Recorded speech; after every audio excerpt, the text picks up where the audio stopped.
There are so many things to love about Logos Bible software, and so many different ways that you can approach studying the scriptures. Today, I just want to show you some of the different workflows and guides that you can use to study and to find answers to your many biblical questions. What exactly are guides? Well, guides are starting points or templates.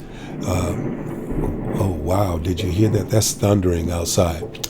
Okay, guides are just simply starting points or templates that guide you through a particular way of studying. Let's just begin to look at one of these and just see what we're talking about and how it guides us through a particular study. I think we're going to look at, and let's just say we want to study this passage of scripture here, Genesis chapter 6, verses 1 through 4. Well, first of all, let's open up Genesis 1 through 6, chapter 6. Okay, let's go back here. Genesis chapter 6, verses 1 through 4. It says, "When man began to multiply on the face of the land, and daughters were born to them, the sons of God saw that the daughters of man were attractive, and they took as their wives any they chose. Then the Lord said, My spirit shall not abide in man forever, for he is flesh, his days shall be 120 years. The Nephilim were on the earth in those days, and also afterward, when the sons of God came in to the daughters of man, and they bore children to them. These were the mighty men who were of old, the men of renown." Okay, this is a very interesting passage of scripture that many people have really had concerned about or questioned or wondered about. So let's just dig into it and see what this passage of scripture or what our resources can bring up on this particular passage of scripture. So I'll click on it again and I'll just hit my return key, and immediately what we see is we see different tabs here that are collapsed now, and as I expand them, we'll see that they give us some very good information, very important information in regards to our passage of scripture at hand. For instance, important passages that deal with Genesis 6, verses 1 through 4. So as we expand important passages, it brings us to certain or several passages of scripture that address, for instance, the Nephilim, that address the sons of God, that address supernatural created beings or son of God. It gives us a direct link also to our lexicon so that we can further study the words of the scripture as well. And anytime we click on these, it'll take us to our Bible Sense lexicon. But it goes on to give us different different scripture that are relevant to, or different verses or passages of scripture that are relevant to what we're studying here. Okay. And when we click on more, we can click on more, but what we see here is that there are 355 scripture passages of scripture in the English Standard Version of the Bible that deal with these four verses of Genesis 6, 1 through 4. So we can open those 355 passages of scripture just simply by clicking on it, and here they are. They appear over in our English Standard Version of the Bible. So we can read through those passages of scripture. For instance, 6, 5 through 22. We go down a little bit further. That's Genesis 7, 4, Genesis 7, 6. All of those passages of scripture populates in our English Standard Version Bible. Now, if we want to save those for later reading, we can just simply save as a passage list.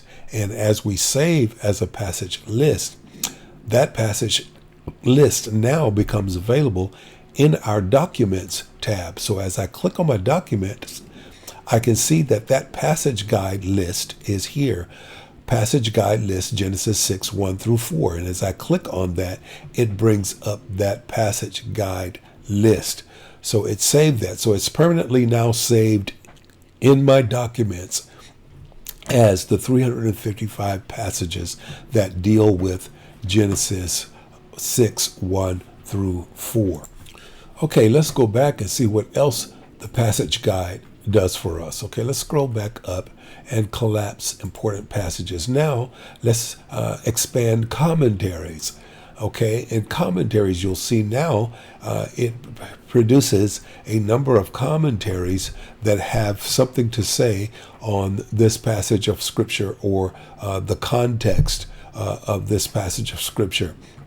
And as I click on more, it reveals even more commentaries. Now you'll see that there are a lot of commentaries here, and that's simply because of the Logos package that I own. I own the silver package, so it has quite a few resources in it. In fact, it has over 700 resources in this package that allows me to pull from all of those resources whatever it is that I'm studying.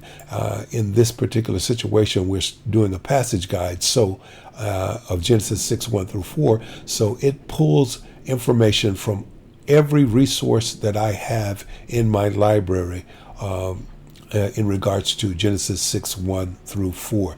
And we can simply just expand each one of those and see what that particular resource has to say about that passage of Scripture, whatever it is, the Tony Evans Bible commentary, the Christian Standard Bible notes and commentary and so forth, and just so forth and so on. So we can gain a lot of insight as to into that particular passage of Scripture by reading different commentators and different commentaries there.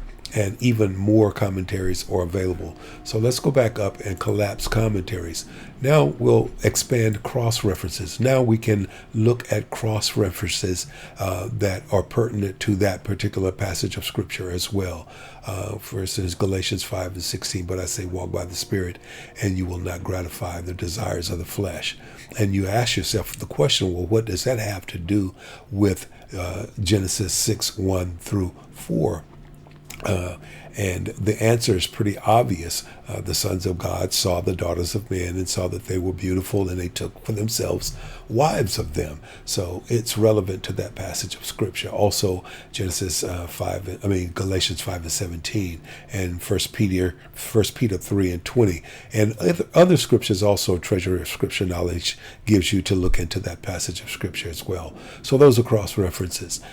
Also, important words that are housed in that passage of Scripture. So as we expand important words, we see that there are several words that are of importance: mankind, Nephilim, stay, earth, arable ground, land owned, and so forth and so on.